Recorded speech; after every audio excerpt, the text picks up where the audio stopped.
ನಮಸ್ಕಾರ. ರಿಪಬ್ಲಿಕ್ ಕನ್ನಡ ಡಿಜಿಟಲ್ಗೆ ಸ್ವಾಗತ. ನಾನು ನಿಮ್ಮ ವೀರೇಶವಾನಂದ್ ಅಂಬಿ. ವೀಕ್ಷಕರೇ, ಕಳೆದ ವರ್ಷ ವಕ್ಫ್ ಬೋರ್ಡ್ ಸಾಕಷ್ಟು ವ್ಯಾಪಕವಾಗಿ ಚರ್ಚೆಯಾಗ್ತಿತ್ತು. ಕಾರಣ, ವಕ್ಫ್ ಬೋರ್ಡ್ ಹೆಸರಿನಲ್ಲಿ ದೇಶದಲ್ಲಿ ಬೇರೆ ಸಮುದಾಯದ ಜಮೀನುಗಳಾಗಲಿ ಕಟ್ಟಡಗಳಾಗಲಿ ಅಷ್ಟೇ ಯಾಕೆ ಸಂಘ ಸಂಸ್ಥೆಗಳು ಎಲ್ಲವೂ ಕೂಡ ವಕ್ಫ್ ಬೋರ್ಡ್ ಆಸ್ತಿಗಳು ಅಂತ ಹೇಳಲಾಗ್ತಾ ಇತ್ತು. ಆದ್ದರಿಂದ ಇದು ಇಡೀ ದೇಶದಲ್ಲಿ ಭಾರೀ ಚರ್ಚೆಗೆ ಕಾರಣ ಕೊಡವಾಗಿತ್ತು. ಜೊತೆಗೆ ಇದಕ್ಕೆ ಸಾಕಷ್ಟು ವಿರೋಧವೂ ಕೂಡ ವ್ಯಕ್ತವಾಗ್ತಾನೆ ಇತ್ತು. ಇರಲಿ, ಈ ಹಿನ್ನೆಲೆಯಲ್ಲಿ ವಕ್ಫ್ ತಿದ್ದುಪಡಿ ಕಾಯ್ದೆ ಮಾಡಬೇಕಂತ ಸಾಕಷ್ಟು ಆಗ್ರಹ ಕೇಳಿ ಬರ್ತಾನೆ ಇತ್ತು. ಹಾಗಾಗಿ ಈ ವಿಷಯ ಇದೀಗ ಸುಪ್ರೀಂ ಕೋರ್ಟ್ನಲ್ಲಿದ್ದು ಬೂದಿ ಮುಚ್ಚಿದ ಕೆಂಡದಂತಿತ್ತು. ಆದರೆ ಇದೀಗ ಸುಪ್ರೀಂ ಕೋರ್ಟ್ನಿಂದ ಮಹತ್ತರವಾದಂತಹ ತೀರ್ಪು ಹೊರಬಂದಿದ್ದು, ಈ ತೀರ್ಪಿನಲ್ಲಿ ಯಾವೆಲ್ಲ ಮಹತ್ವದ ಅಂಶಗಳನ್ನು ಹೇಳಲಾಗಿದೆ ಎಂಬುದರ ಬಗ್ಗೆ ಸಮಗ್ರವಾಗಿ ಈ ಒಂದು ವಿಶೇಷವಾಗಿರತಕ್ಕಂತಹ ಈ ವಿಡಿಯೋದಲ್ಲಿ ನಾವು ನೋಡ್ತಾ ಹೋಗೋಣ. ವೀಕ್ಷಕರೇ, ವಕ್ಫ್ ತಿದ್ದುಪಡಿ ಕಾಯ್ದೆಯ ಕುರಿತು ಸುಪ್ರೀಂ ಕೋರ್ಟ್ ಈಗಾಗಲೇ ಮಹತ್ವದ ತೀರ್ಪನ್ನು ಪ್ರಕಟಿಸಿದ್ದು, ಕಾನೂನಿಗೆ ತಡೆ ನೀಡತಕ್ಕಂತಹ ಬೇಡಿಕೆಯನ್ನು ಪರಿಗಣಿಸಲು ನ್ಯಾಯಾಲಯ ನಿರಾಕರಿಸಿತು. ರಾಜ್ಯ ವಕ್ಫ್ ಮಂಡಳಿಗಳು ಮತ್ತು ಕೇಂದ್ರ ವಕ್ಫ್ ಮಂಡಳಿಗಳಲ್ಲಿ ಮುಸ್ಲಿಂ ಅಲ್ಲದವರ ಸಂಖ್ಯೆ 3ಕ್ಕೆ ಮೀರಿರಬಾರದು ಅಂತಕ್ಕಂತಹ ಒಂದು ಆದೇಶವನ್ನು ನ್ಯಾಯಾಲಯ ಪ್ರಕಟಿಸಿದೆ. ಇನ್ನು ವಕ್ಫ್ ಮಂಡಳಿಯ ಸದಸ್ಯರಾಗಲು ಕನಿಷ್ಠ ಪಕ್ಷ 5 ವರ್ಷಗಳ ಕಾಲ ಇಸ್ಲಾಂ ಧರ್ಮವನ್ನು ಅನುಸರಿಸುವಂತಹ ಷರತ್ತನ್ನು ವಿಧಿಸಿದ ನಿಬಂಧನೆಯನ್ನು ನ್ಯಾಯಾಲಯವು ಪ್ರಸ್ತುತವಾಗಿ ತಡೆ ಹಿಡಿದಿದೆ. ಈ ನಿಟ್ಟಿನಲ್ಲಿ ಸರಿಯಾದಂತಹ ನಿಯಮಗಳನ್ನು ರೂಪಿಸುವವರೆಗೂ ಕೂಡ ಈ ನಿಬಂಧನೆಯನ್ನು ಹಾಗೆ ಜಾರಿಗೆ ನಾವು ತರಲಾಗುವುದಿಲ್ಲ ಅಂತ ಸುಪ್ರೀಂ ಒತ್ತಿ ಹೇಳಿದೆ. ಇದಲ್ಲದೆ ಸೆಕ್ಷನ್ 3 ಸಬ್ ಕ್ಲಾಸ್ 74 ಇದಕ್ಕೆ ಸಂಬಂಧಪಟ್ಟಂತೆ ಕಂದಾಯ ದಾಖಲೆಗಳ ಒದಗಿಸುವಿಕೆಯ ಸಹ ತಡೆ ಹಿಡಿಯಲಾಗಿದೆ ಅಂತಕ್ಕಂತಹ ಆದೇಶವನ್ನು ಇಲ್ಲಿ ಪ್ರಕಟಿಸಲಾಗಿದೆ. ಯಾಕಂದರೆ ವಕ್ಫ್ ಕಾನೂನಿಗೆ ಸಂಬಂಧಿಸಿದಂತಹ ಕೆಲವೊಂದಿಷ್ಟು ವಿಭಾಗಗಳನ್ನು ವಕ್ಫ್ ಕೋರ್ಟ್ ನಿಷೇಧ ಮಾಡಿದೆ. ಜೊತೆಗೆ ವಕ್ಫ್ ಕಾನೂನಿನ ಸೆಕ್ಷನ್ 3 ಮತ್ತು ಸೆಕ್ಷನ್ 4 ನ್ಯಾಯಾಲಯ ಸಂಪೂರ್ಣವಾಗಿ ನಿಷೇಧಿಸಿದೆ. ಇನ್ನು ವಿಚಾರಣೆಯ ನಂತರ ಸಂಪೂರ್ಣವಾಗಿ ಕಾನೂನನ್ನು ನಿಷೇಧಿಸುವ ಹಕ್ಕು ನಮಗೆ ಇಲ್ಲ ಅಂತ ನ್ಯಾಯಾಲಯ ಹೇಳಿದೆ. ಇದು ನ್ಯಾಯಾಲಯ ಕೊಟ್ಟಿರತಕ್ಕಂತಹ ಸ್ಪಷ್ಟವಾದಂತಹ ತೀರ್ಪಿನ ಇದು ಭಾಷಾಂತರವಾಗಿರತಕ್ಕಂತಹ ಒಂದು ನಿಯಮ, ಅಥವಾ ಏನಾದರೂ ನೀವು ನಿಯಮ ಅಥವಾ ತಿಳ್ಕೊತೀರಾ ಅಥವಾ ಒಂದು ಜಜ್ಮೆಂಟನ್ನು ತಿಳ್ಕೊತೀರಾ, ಆ ರೀತಿಯಾಗಿ. ಓಕೆ, ವಕ್ಫ್ ಮಂಡಳಿಯ CEO ಮುಸ್ಲಿಂ ಸಮುದಾಯದಿಂದ ಬಂದಿರಬೇಕು. ಜೊತೆಗೆ ವಕ್ಫ್ ಮಂಡಳಿಯ 11 ಸದಸ್ಯರಲ್ಲಿ 3ಕ್ಕಿಂತ ಹೆಚ್ಚು ಅನ್ಯ ಸಮುದಾಯದವರು ಇಲ್ಲಿ ಇರಬಾರದು ಅಂತ ಸುಪ್ರೀಂ ಹೇಳಿದೆ. ಜೊತೆಗೆ ವಕ್ಫ್ ತಿದ್ದುಪಡಿ ಕಾಯ್ದೆ 2025ರ ನಿಬಂಧನೆಯನ್ನು ಸುಪ್ರೀಂ ಕೋರ್ಟ್ ತಡೆ ಹಿಡಿದಿದೆ. ಅದರ ಪ್ರಕಾರ ಒಬ್ಬ ವ್ಯಕ್ತಿಯು ವಕ್ಫ್ ಬೋರ್ಡನ್ನು ರಚಿಸಲು ಕನಿಷ್ಠ ಪಕ್ಷ 5 ವರ್ಷಗಳ ಕಾಲ ಇಸ್ಲಾಂ ಧರ್ಮದ ಅನುಯಾಯಿಯಾಗಿರಬೇಕು. ಒಬ್ಬ ವ್ಯಕ್ತಿಯು ಇಸ್ಲಾಂ ಧರ್ಮದ ಅನುಯಾಯಿಯೇ ಅಥವಾ ಇಲ್ಲವೇ ಎಂಬುದನ್ನು ಖಾತರಿಪಡಿಸಲು ನಿರ್ಧರಿಸಲು ಆಯಾ ರಾಜ್ಯ ಸರ್ಕಾರಗಳು ನಿಯಮಗಳನ್ನು ರೂಪಿಸುವವರೆಗೂ ಕೂಡ ಈ ನಿಯಮ, ಈ ನಿಷೇಧ ಜಾರಿಯಲ್ಲಿರುತ್ತದೆ ಅಂತ ಸುಪ್ರೀಂನ ಗಣ ನ್ಯಾಯಾಲಯ ಹೇಳಿದೆ. ಇನ್ನು ಸೆಕ್ಷನ್ 3R ಈ ಒಂದು ಸೆಕ್ಷನ್ನ ಪ್ರಕಾರವಾಗಿ ವಕ್ಫ್ ರಚಿಸಲು ಒಬ್ಬ ವ್ಯಕ್ತಿಯು ಕನಿಷ್ಠ ಪಕ್ಷ 5 ವರ್ಷಗಳ ಕಾಲ ಇಸ್ಲಾಂ ಧರ್ಮದ ಅನುಯಾಯಿಯಾಗಿರಬೇಕು ಅಂತ ಷರತ್ತು ಅನಿಯಂತ್ರಿತವಾಗಿರಬಹುದು. ಜೊತೆಗೆ ನಿಯಮಗಳನ್ನು ರಚಿಸುವವರೆಗೆ ಅಮಾನತುಗೊಳಿಸಲಾಗುತ್ತೆ ಅಂತ ನ್ಯಾಯಾಲಯ ಇಲ್ಲಿ ಉಲ್ಲೇಖಿಸಿದೆ.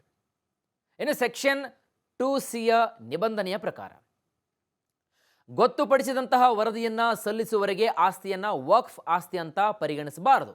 ಈ ನಿಬಂಧನೆಯನ್ನು ಅಮಾನತುಗೊಳಿಸಲಾಗಿದೆ ಅಂತ ಸುಪ್ರೀಂ ಇಲ್ಲಿ ಖಡಕ್ಕಾಗಿ ಹೇಳಿದೆ. ಇನ್ನು ಈ ವಿಷಯದ ಕುರಿತು ಸುಪ್ರೀಂ ಕೋರ್ಟ್ ಮೇ 22ರಂದು ಮಧ್ಯಂತರ ಆದೇಶವನ್ನು ಕೂಡ ಕಾಯ್ದಿರಿಸಿತ್ತು. ಮುಖ್ಯ ನ್ಯಾಯಮೂರ್ತಿ BR ಗವಾಯ್ ನೇತೃತ್ವದ ಪೀಠವು ಸತತ 3 ದಿನಗಳ ಕಾಲ ಅರ್ಜಿದಾರರು ಮತ್ತು ಕೇಂದ್ರ ಸರ್ಕಾರದ ಪರವಾಗಿ ಹಾಜರಾದಂತಹ ಸಾಲಿಸಿಟರ್ ಜನರಲ್ ತುಷಾರ್ ಮೆಹ್ತಾ ಅವರ ಎಲ್ಲ ವಾದಗಳನ್ನು ಕೂಡ ಆಲಿಸಿತು.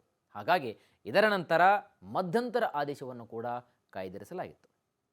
ಇದರ ಜೊತೆಗೆ ಕೇಂದ್ರ ಸರ್ಕಾರವು ವಕ್ಫ್ ಒಂದು ಜಾತ್ಯತೀತ ಪರಿಕಲ್ಪನೆಯಾಗಿದ್ದು ತಿದ್ದುಪಡಿ ಮಾಡಿದ ಕಾನೂನನ್ನು ಸಂವಿಧಾನಕ್ಕೆ ಅನುಗುಣವಾಗಿ ಪರಿಗಣಿಸಬೇಕು ಹಾಗೂ ವಕ್ಫ್ ಇಸ್ಲಾಮಿಕ್ ಸಂಪ್ರದಾಯದಲ್ಲಿ ಬೇರೂರಿದ್ರೂ ಕೂಡ ಅದು ಧರ್ಮದ ಅತ್ಯಗತ್ಯ ಭಾಗವಲ್ಲ.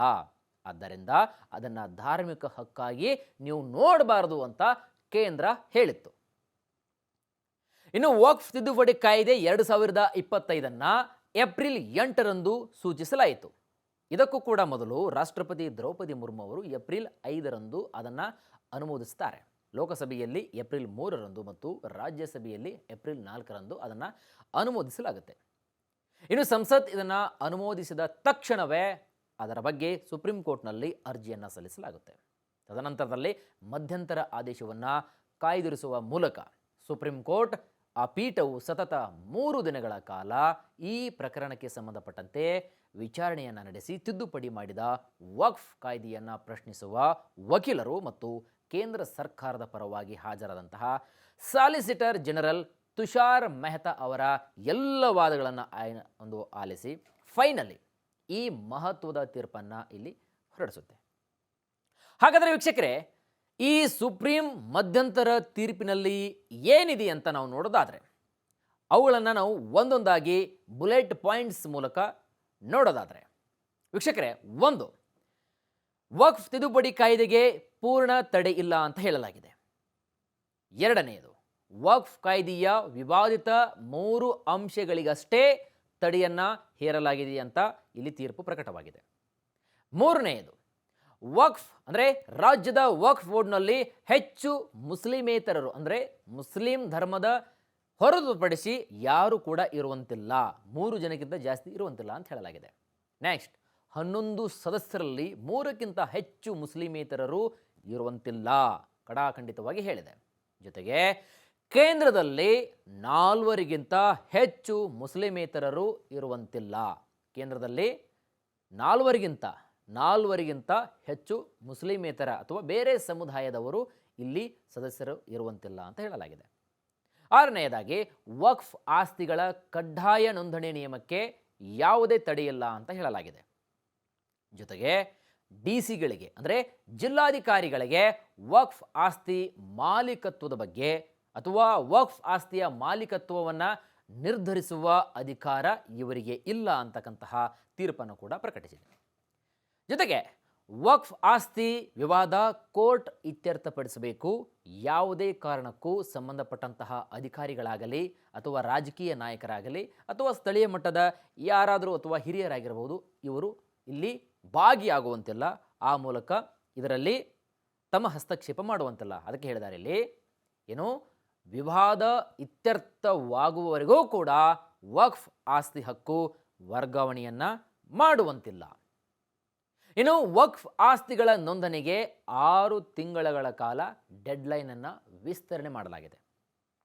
ಅಂದರೆ ಇಲ್ಲಿಗಿಂತ ಮುಂಚಿತವಾಗಿ ಬೇರೆ ಬೇರೆ ಬೇರೆ ರಾಜ್ಯಗಳಲ್ಲಿ ಇದು ವಕ್ಫ್ ಆಸ್ತಿ, ಆ ಶಾಲೆ ವಕ್ಫ್ ಆಸ್ತಿ, ಈ ಮಠನ ವಕ್ಫ್ ಆಸ್ತಿ, ಆ ಒಂದು ಸಮುದಾಯ ಅಥವಾ ಆ ಒಂದು ಸಮುದಾಯ ಭವನ ವಕ್ಫ್ ಆಸ್ತಿ, ಹೀಗೆ ಬೇರೆ ಬೇರೆ ಬೇರೆ ಬೇರೆ ಶಿಕ್ಷಣ ಸಂಸ್ಥೆಗಳಾಗಿರ್ಬೋದು ಅಥವಾ ಬೇರೆ ಬೇರೆ ಸಮುದಾಯಕ್ಕೆ ಸಂಬಂಧಪಟ್ಟಿರ್ತಕ್ಕಂತಹ ಕೆಲವೊಂದಷ್ಟು ಜಮೀನುಗಳಾಗಿರಬಹುದು, ಈ ರೀತಿಯಾಗಿ ಅದು ವಕ್ಫ್ ಆಸ್ತಿ ಅಂದರೆ ಇತಿಹಾಸ ಕಾಲದಲ್ಲಿ ನಮ್ಮ ಪುರಾತನ ಕಾಲದಲ್ಲಿ ನಮ್ಮ ಪೂರ್ವಜರು ಅವರ ಪೂರ್ವಜರು ಧಾರ್ಮಿಕವಾಗಿ ಬಳುವಳಿ ಕೊಟ್ಟಿರ್ತಕ್ಕಂತಹ ಜಮೀನದು, ಹಾಗಾಗಿ ಅದು ವಕ್ಫ್ ಆಸ್ತಿಯಾಗಿ ಅದು ಕನ್ವರ್ಟ್ ಆಗಿದೆ, ಅದು ವಕ್ಫ್ ಆಸ್ತಿಯಲ್ಲಿ ಬರುತ್ತೆ.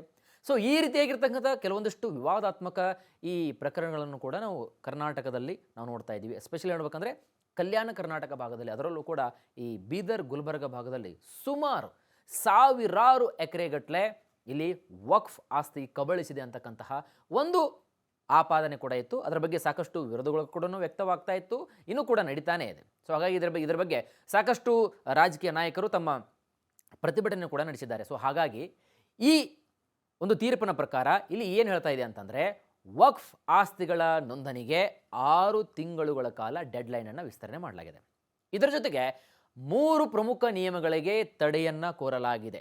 ಪ್ರಮುಖ 3 ನಿಯಮಗಳು. ಆ 3 ನಿಯಮಗಳು ಯಾವುವು ಅಂತಂದರೆ, 1, ಡಿನೋಟಿಫಿಕೇಶನ್ ಮಾಡುವ ಅಧಿಕಾರ ಡಿಸಿಗೆ, ಡಿನೋಟಿಫಿಕೇಶನ್ ಮಾಡ್ತಕ್ಕಂಥ ಅಧಿಕಾರ ಡಿಸಿಗೆ ನೀಡಲಾಗಿದೆ. ಜೊತೆಗೆ ವಕ್ಫ್ಗೆ ಆಸ್ತಿ ದಾನ ಮಾಡಲು 5 ವರ್ಷಗಳ ಕಾಲ ಇಸ್ಲಾಂ ಆಚರಿಸಲೇಬೇಕು, ಈ ನಿಯಮಕ್ಕೆ ತಡೆಯನ್ನು ಕೋರಲಾಗಿದೆ. ಜೊತೆಗೆ ವಕ್ಫ್ ಬೋರ್ಡ್ನಲ್ಲಿ ಮುಸ್ಲಿಮೇತರರು ಕೂಡ ಅವಕಾಶ.